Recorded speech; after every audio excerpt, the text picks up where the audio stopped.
नमस्कार। संपूर्ण हिंदी स्पेशल एकमात्र YouTube channel Phefana Hindi classes पर आप सभी का स्वागत है। और यहाँ पर आपके लिए स्पेशल न्यूज और खुशखबरी भी जिसे कह सकते हैं, जो आपकी लगातार मांग आ रही थी वो शायद अब पूरी होने जा रही है।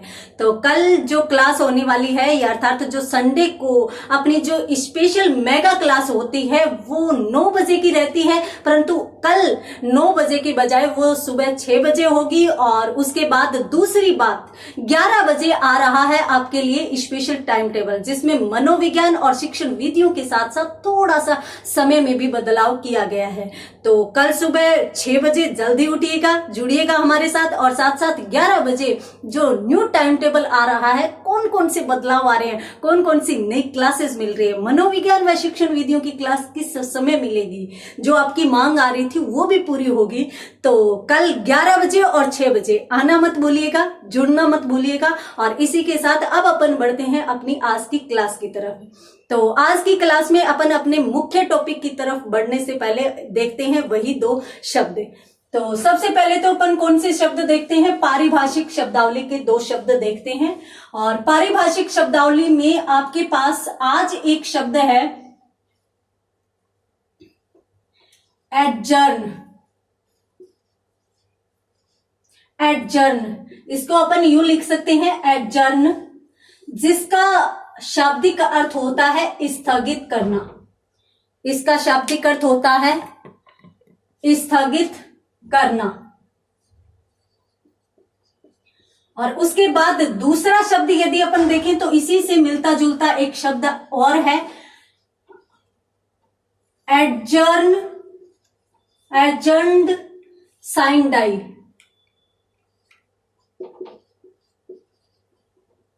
साइन डाई, इसको अपन यूं लिख सकते हैं एडजर्न साइन डाई। ये क्या होता है? अपने राजनीति विज्ञान का अध्ययन करते समय या पॉलिटिकल जो प्रोसेस होती है, या कोई भी संस्था, या मैं यूं कहूं कि लोकसभा व राज्यसभा के जो सम्मेलन होते हैं, उनमें अपन देखते हैं कि एक शब्द आता है कि किसी कारणवश है वो जो सम्मेलन है या सभा है वो स्थगित कर दी जाती है। तो वो यदि अनिश्चित काल के लिए स्थगित कर दी जाए तो उसे हम क्या करते हैं, एडजर्न साइन डाई। तो अनिश्चित काल के लिए स्थगन ही क्या कहलाता है, अनिश्चित काल के लिए स्थगित करना या स्थगन क्या कहलाता है, एडजर्न साइन डाई। ये 2 शब्द है आपके पास कौन से, पारिभाषिक शब्दावली के। यहां पर आपको मैं बता देती हूँ कि पहले 26 जून को रीट एग्जाम होने वाली थी, और जब स्थगित की गई थी तब यूं कहा गया था कि वो अनिश्चित काल के लिए स्थगित कर दी गई है, अर्थात नई डेट बाद में जारी कर दी जाएगी, और अब जारी भी हो चुकी है। तो इसलिए पहले जो कहा गया था उसके लिए अपन शब्द कौन सा काम में ले सकते हैं, एडजर्न साइन डाई। तो यहां पर एडजर्न हो गया, तो एडजर्न तो स्थगित करना हो गया। एडजर्न्ड साइन डाई का मतलब क्या हो गया, अनिश्चित काल के लिए स्थगन। बढ़ते हैं राजस्थानी शब्दों की तरफ। तो राजस्थानी शब्दों में आज आपके समक्ष एक तो बहुत ही सुंदर शब्द है हेली। तो मीरा ने कहा है हेली री मेरे नैना बाण पड़ी। हेली का मतलब होता है सखी, कि हे सखी मेरी आंखों को आदत हो गई है। किसकी आदत हो गई है, कृष्ण भगवान के दर्शन करने की। तो इसलिए यहाँ पर एक शब्द तो आ गया आपके सामने हेली। और दूसरा शब्द भी बहुत ही रुचिकर शब्द है कड़ायन।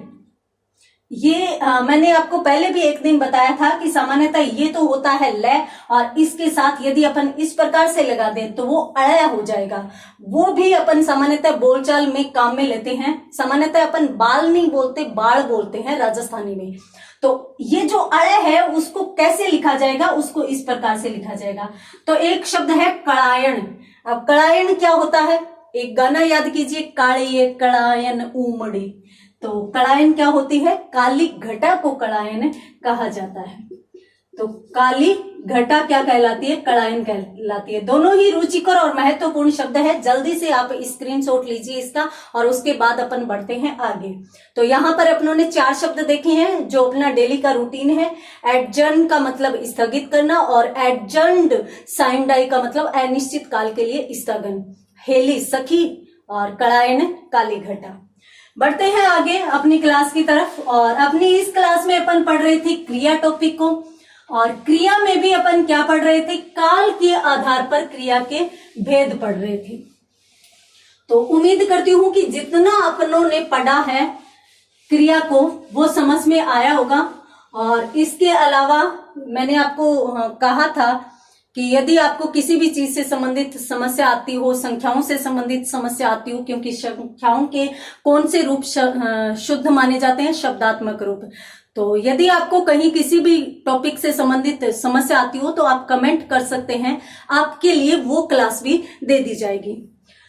अपन इस क्लास में पढ़ रहे थे क्रिया, और क्रिया टॉपिक में अपन काल के आधार पर क्रिया के भेद पढ़ रहे थे। और काल के आधार पर जो 3 भेद होते हैं उनमें से भी अपन कौन सा पढ़ रहे थे? भूतकालिक क्रिया को पढ़ रहे थे। और भूतकालिक जो क्रिया होती है, भूतकालिक क्रिया, उसमें अपनों ने देखा था कि इसके कुल 6 भेद माने जाते हैं। 6 भेद माने जाते हैं और उनमें से अपन छठा भेद ही पढ़ रहे थे। और छठा भेद कौन सा था? हेतु हेतु मद भूत। हेतु हेतु मद भूतकालिक क्रिया, ये अपन पढ़ रहे थे। और यहां पर पिछली क्लास में मैंने आपको बताया था कि हेतु का शाब्दिक अर्थ क्या होता है? कारण। हेतु का शाब्दिक अर्थ क्या होता है? कारण। अर्थात कारण देकर यदि बात कही जाए तो वहां पर कौन सी क्रिया मानी जाएगी?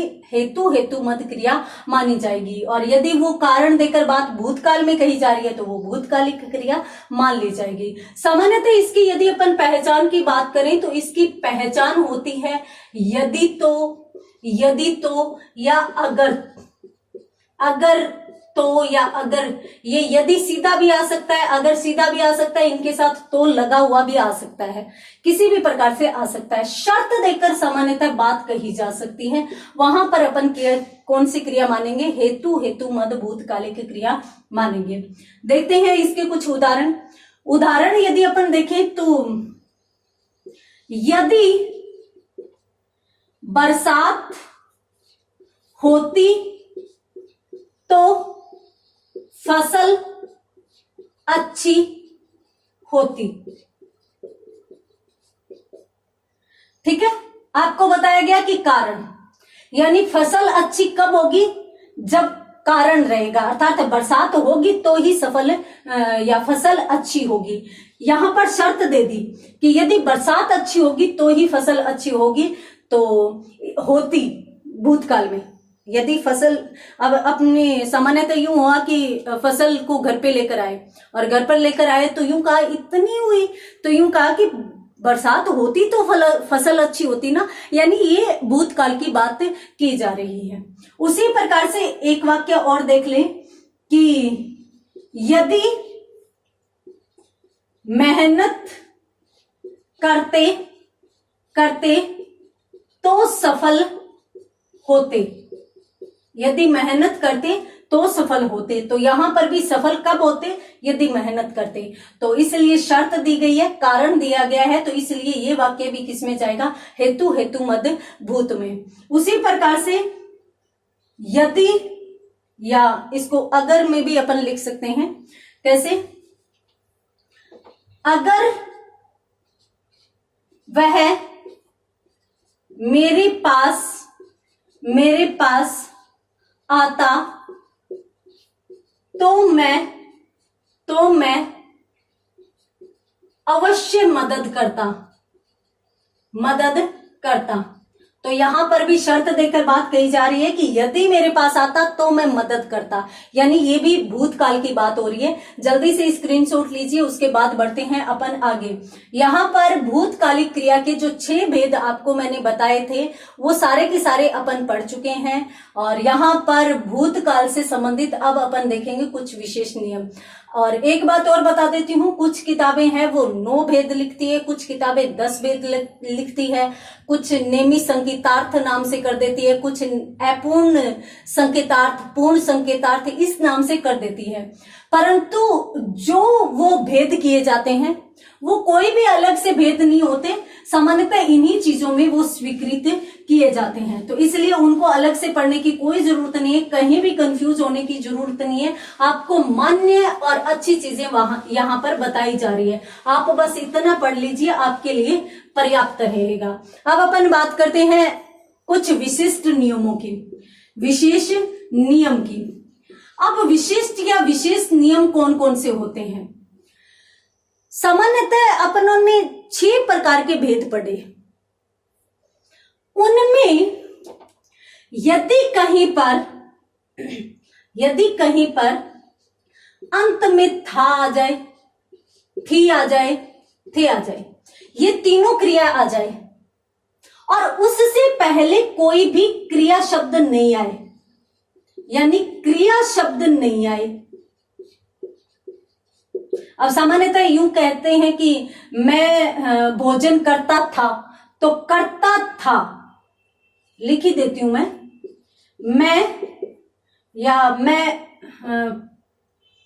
भोजन करता था। अब ये वाक्य है, तो यहां पर भोजन करता था, अब था से पहले करना क्रिया होती है, तो था से पहले कौन सा आया है? क्रिया शब्द आया है। और अपनों ने इसी प्रकार के उदाहरण देखे थे। मैं अखबार पढ़ता था, राधा नाचती थी, अब नाचना, पढ़ना, सारे के सारे कैसे शब्द है? क्रिया शब्द है। इस प्रकार के उदाहरण अपनों ने देखे थे। यानी यदि क्रिया शब्द के साथ और था, थे, थी आ जाए तो अपनों ने क्या पढ़ा था? अपनों ने पूर्णभूत पढ़ा था। परंतु यदि था, थे, थी के साथ, था, थे, थी के साथ यदि क्रिया शब्द नहीं आए और क्रिया शब्द की जगह क्या आ जाए? संज्ञा आ जाए, या सर्वनाम आ जाए, या विशेषण आ जाए, या अव्यय आ जाए। अब इस प्रकार के कोई भी शब्द आ जाए तो आप क्या करेंगे? तो आप उस वाक्य को सामान्य भूतकाल में रखेंगे और ऐसे वाक्यों में सामान्य भूतकालिक क्रिया सदैव मानी जाएगी। विशिष्ट बात और अत्यंत महत्वपूर्ण बात, आजकल वर्तमान में जो भूतकाल से संबंधित यदि कोई प्रश्न पूछा जाता है तो वो इसी से संबंधित पूछा जाता है। ये मैं 2 नियम आपको बताऊंगी, विशेष नियम है, विशिष्ट नियम है, इन्हीं से संबंधित अक्सर बातें पूछी जाती है। क्यों? क्योंकि ये स्पेशल होती है और आप यहां पर इसको नोट लगाकर भी लिख सकते हैं कि यदि था, थे, थी से पहले कोई क्रिया शब्द न आकर संज्ञा या सर्वनाम या विशेषण या अव्यय शब्द आ जाए तो वहां पर पूर्ण भूतकालिक क्रिया न मानकर सामान्य भूतकालिक क्रिया मानी जाएगी। कैसे? देखते हैं कुछ उदाहरण। अब यहां पर अपनों ने देखा कि था, थे, थी से पहले कौन सा आ रहा था? क्रिया शब्द आ रहा था। अब अपन देखते हैं, मैंने यूं कहा कि वह बीमार था, वह बीमार था। अब था आ रहा है और था से पहले कौन सा शब्द आ रहा है? बीमार आ रहा है। अब बीमार क्रिया शब्द तो नहीं है और यदि कहीं भी कंफ्यूजन हो तो उसके आगे ना लगाकर देख लेना, ना प्रत्यय लगाकर देख लेना, ना शब्दांश लगाकर देख लेना। बीमार ना कोई शब्द नहीं होता, ना जच रहा हो तो वो क्रिया शब्द रहेगा। तो वह बीमार था। अब यहाँ पर था, थे, थी से पहले क्रिया शब्द न आकर अन्य शब्द आया है तो इसलिए यहाँ पर क्रिया कौन सी मानी जाएगी? सामान्य भूतकालिक क्रिया मानी जाएगी। उसी प्रकार से एक वाक्य और देख लें कि माधव जी अध्यापक थे। अब ये वाक्य है तो यहां पर भी थे आया है और थे के साथ क्रिया शब्द तो नहीं है, अन्य शब्द आ गया। अब अन्य शब्द आते ही ये क्रिया भी किस में जाएगी? सामान्य भूतकालिक क्रिया में जाएगी। और उदाहरण देख लेते हैं। तो एक उदाहरण आपके सामने है, कौवा प्यासा था। एक कौवा था जो प्यासा था। अब यहां पर देखिए था आ रहा है और था से पहले यहाँ पर क्रिया शब्द तो नहीं आ रहा, तो इसलिए यहाँ पर कौन सी क्रिया मानी जाएगी? सामान्य भूतकालिक क्रिया मानी जाएगी। एक उदाहरण और देख लेते हैं। बचपन में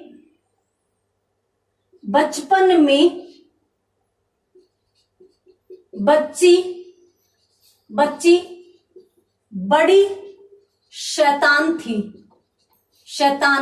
थी। अब यहाँ पर थी आ रहा है और थी से पहले शैतान आ रहा है, तो शैतान क्रिया शब्द तो नहीं है, तो इसलिए यहाँ पर भी कौन सी क्रिया मानी जाएगी? सामान्य भूतकालिक क्रिया मानी जाएगी। यहाँ पर आपको क्या बताया गया, स्क्रीनशॉट लीजिए और नोट लगाकर लिखिए कि सामान्यतः यदि कहीं पर था, थे, थी क्रिया शब्द आ रहे हों और उससे पहले क्रिया शब्द न आकर संज्ञा, सर्वनाम, विशेषण या अवयव में से कोई भी अन्य शब्द आ जाए तो वहां पर क्रिया पूर्ण भूतकालिक क्रिया न मानी जाकर कौन सी मानी जाएगी? सामान्य भूतकालिक क्रिया मानी जाएगी। ठीक है, हटा रही हूं यहाँ पे। अब अपन देखते हैं इसी से संबंधित या भूतकाल से संबंधित ये एक दूसरा नियम। दूसरा नियम कौन सा देखते हैं? अभी क्रिया पढ़ रहे हैं और क्रिया के किस आधार पर भेद पढ़ रहे हैं? अपन काल के आधार पर क्रिया के भेद पढ़ रहे हैं। तो यहां पर दूसरा नियम क्या कहता है कि यदि कहीं पर था, थे, थी, था, थे, थी आ जाए, था, थे, थी क्रियाएं आ जाए। ठीक है, और उनसे पहले यदि कोई क्रिया शब्द आता है तो पूर्ण, और क्रिया के अलावा कोई भी शब्द आ जाए तो वो सामान्य भूतकालिक। ये तो अपन पढ़ चुके हैं। परंतु यदि इनसे पहले हुआ, हुई या हुए आ जाए तब कौन सी क्रिया मानी जाएगी? तब क्रिया अपूर्ण भूतकालिक मानी जाएगी। भूतकालिक क्रिया मानी जाएगी, ये आपको स्पेशली ध्यान देना है। ठीक है, था, थे, थी क्रिया शब्द आ रहे हो और उनसे पहले भी हुए, हुआ, हुई ये क्रिया शब्द आ रहे हो तो वहां पर भी क्रिया कौन सी मानी जाएगी? वहां पर भी पूर्ण भूत न मानकर अपूर्ण भूतकालिक क्रिया मानी जाएगी। कैसे देखते हैं? बंदर पेड़ पर बैठे हुए थे। अब था, थे, थी और उससे पहले हुए आ गए। आपको कुछ भी विचार नहीं करना, आपको सीधा का सीधा कौन सी क्रिया करनी है? अपूर्ण भूत। अब अपूर्ण भूत क्यों कहा जाता है ये भी देख लेते हैं। देखिए, बैठे हुए थे मतलब अभी भी बैठे हैं, अभी भी जारी है, इसलिए वहां पर पूर्ण नहीं थी। अब यूं कहा कि मैं पढ़ता था मतलब अब नहीं पढ़ता हूं, अब मैंने छोड़ दिया है, तब तो हो गई पूर्णता कि वो समाप्त हो गई। परंतु यहां पर यूं कह रहा है कि वो बैठे हुए थे, यानी अभी तक पूरा नहीं हुआ है काम, अभी तक जारी है, तो इसलिए वहां पर कौन सी क्रिया मानी जाएगी? अपूर्ण भूतकालिक क्रिया मानी जाएगी। और चूंकि इसके साथ था, थे, थी आया है तो इसलिए वो कौन से में चली जाएगी? भूतकाल में चली जाएगी। उसी प्रकार से एक वाक्य और देख लेते हैं। कौन सा? कि राधा मुस्कुराती हुई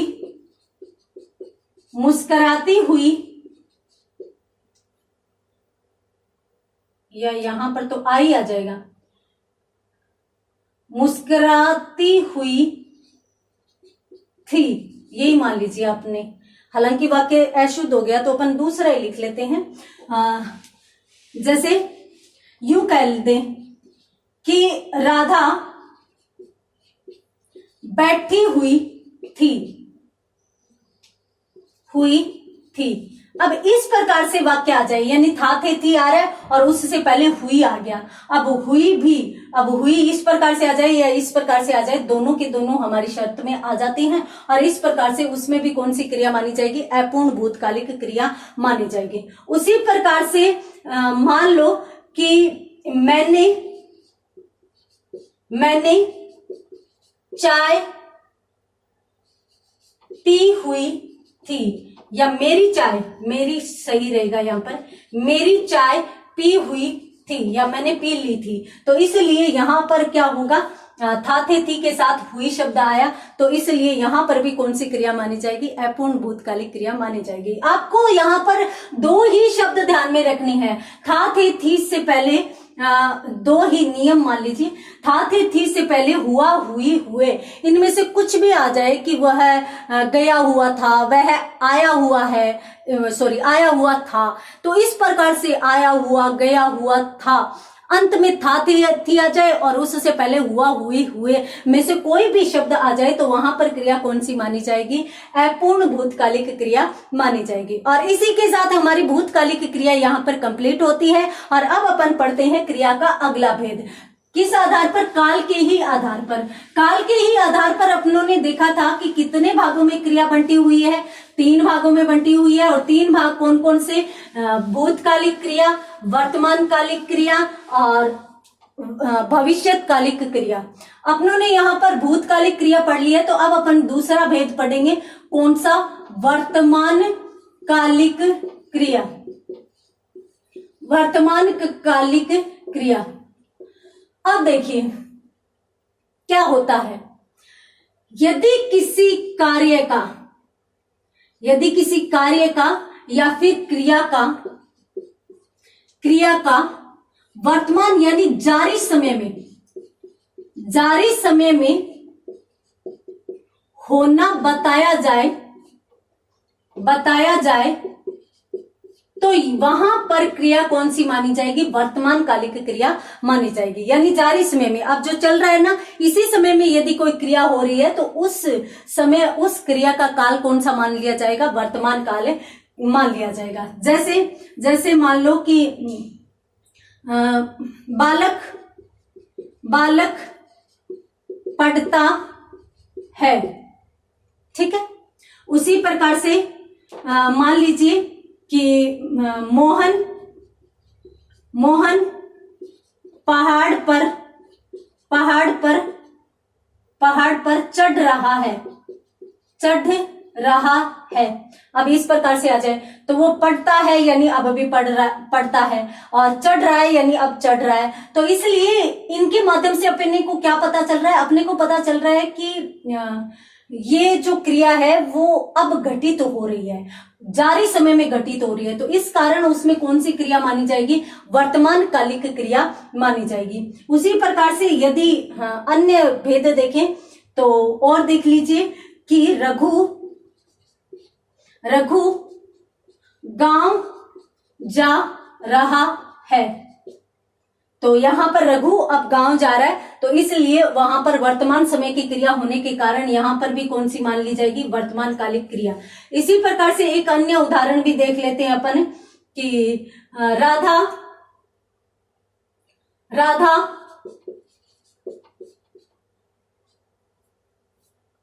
राधा नाचती है या नाच रही है।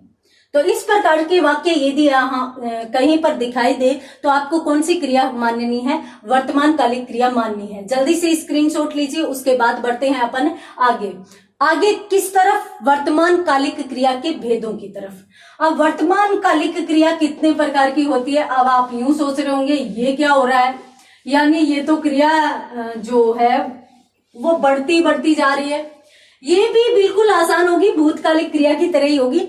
जो भी नाम होगा उसी के अर्थ में क्रिया चली जाएगी। जैसे अपूर्ण है तो वो जारी होगी, पूरी नहीं होगी, तो उसी प्रकार से वो चली जाएगी। अब वर्तमान कालिक क्रिया के भेद हिंदी में कितने माने जाते हैं, तो वर्तमान कालिक क्रिया के हिंदी में 5 भेद स्वीकृत हैं। अब कौन कौन से स्वीकृत हैं, पहला तो वो का वो कौन सा, सामान्य वर्तमान कालिक क्रिया, सामान्य वर्तमान कालिक क्रिया, इसका पहला भेद है वो मान लिया जाएगा। उसके बाद दूसरे भेद की यदि अपन बात करें तो सामान्य वर्तमान के बाद दूसरा भेद इसका होता है वर्तमान कालिक क्रिया, अपूर्ण वर्तमान कालिक क्रिया। और यहां पर एक भेद आप ऐसे ही याद कर लेंगे, ए है तो यहां पर तीसरा भेद हो जाएगा आज्ञार्थक। आज्ञार्थक वर्तमान कालिक क्रिया, आज्ञार्थक वर्तमान कालिक क्रिया। और उसके बाद जो अगला भेद है चौथा, वो भेद मान लिया जाएगा कौन सा? अगला भेद मान लिया जाएगा संदिग्ध वर्तमान कालिक क्रिया। ये इसका चौथा भेद मान लिया जाएगा। और इसका पांचवा यानी अंतिम भेद कौन सा मान लिया जाएगा? संभाव्य वर्तमान कालिक क्रिया। ये लो जी, इसके वर्तमान कालिक क्रिया के भी कितने भेद होते हैं? 5 भेद होते हैं। 5 में सामान्य, अपूर्ण, ये तो तीनों सेम है। इसके साथ साथ संदिग्ध भी अपनों ने पढ़ा है, तो ये हो गया सामान्य, इसके साथ अपूर्ण और आज्ञार्थक, संदिग्ध और संभाव्य। ये 5 भेद वर्तमान कालिक क्रिया के माने जाते हैं। स्क्रीनशॉट लीजिए, उसके बाद देखेंगे कि कहां पर कौन सी क्रिया मानी जाएगी। उदाहरणों के साथ अपन इनको और अच्छे से समझेंगे।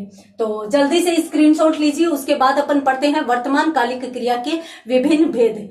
वर्तमान कालिक क्रिया को अपनों ने अभी देखा है कि वो कितने भागों में बांटी जा रही है? 5 में। पहला भेद सामान्य, और पहला भेद सामान्य जो अपन भूतकाल में भी पढ़कर आए हैं। सामान्य जो क्रिया है वो भूतकाल में भी पढ़कर आए हैं। तो यदि अपन इसकी वर्तमान काल की बात करें तो इसमें सामान्य क्रिया की पहचान कौन सी होती है? सामान्य वर्तमान कालिक क्रिया। और इसकी पहचान क्या होती है? जैसे अपनों ने आ, ए, ई वो पहचान पढ़ी थी सामान्य की। यहां पर होगा ता है, ती है, ते है। याद आ रहा है क्या कुछ? छोटी क्लासेस में इंग्लिश में पढ़ते थे इसकी पहचान। प्रेजेंट टेंस की पहचान क्या होती है? ता है, ती है, ते है, इस प्रकार से। तो यहां पर भी सामान्य वर्तमान काल की क्रिया की पहचान क्या होती है? ता है, ती है, ते है। कैसे देखते हैं? देखिए, बच्चा रोता है, उसी प्रकार से नीता बाजार जाती है। या फिर अपन इन वाक्यों को यदि और भी सुंदर तरीके से देखें तो अपन इस प्रकार भी कह सकते हैं कि मां सिलाई करती है। मां क्या करती है? सिलाई करती है। तो इसलिए यहां पर ती है आने के कारण यहां पर भी कौन सी क्रिया मानी जाएगी? सामान्य वर्तमान कालिक क्रिया मानी जाएगी। यदि इससे संबंधित 1-2 उदाहरण और भी देखें तो राम स्कूल जाता है, तो यहां पर भी ता है आ गया, तो इसलिए वो ये वाक्य भी किस में जाएगा? सामान्य वर्तमान कालिक क्रिया में जाएगा। उसी प्रकार से रामू बाजार से आम लाता है। यानी सामान्यतः किसी के पसंद अलग अलग होती है, तो रामू को आम बहुत ज्यादा पसंद है, तो वो जब भी बाजार जाएगा वो आम ही लेकर आएगा। तो जैसे ही यूं कोई बात हो रही है तो आपने कहा कि रामू तो आम ही लाता है, तो इसलिए रामू बाजार से आम लाता है। तो इस प्रकार से वाक्य आ जाए, सीधी की सीधी पहचान है, ता है, ती है, ते है। यदि वाक्यों के अंत में आ जाता है तो वहां पर वर्तमान काल का कौन सा भेद माना जाएगा? सामान्य वर्तमान कालिक क्रिया मानी जाएगी। तो इस प्रकार से आप स्क्रीनशॉट लेना चाहते हैं तो ले लीजिए। वैसे ये बिल्कुल ही आसान है। और आज की क्लास में इतना ही, बाकी पढ़ेंगे अगली क्लास में। तब तक के लिए धन्यवाद।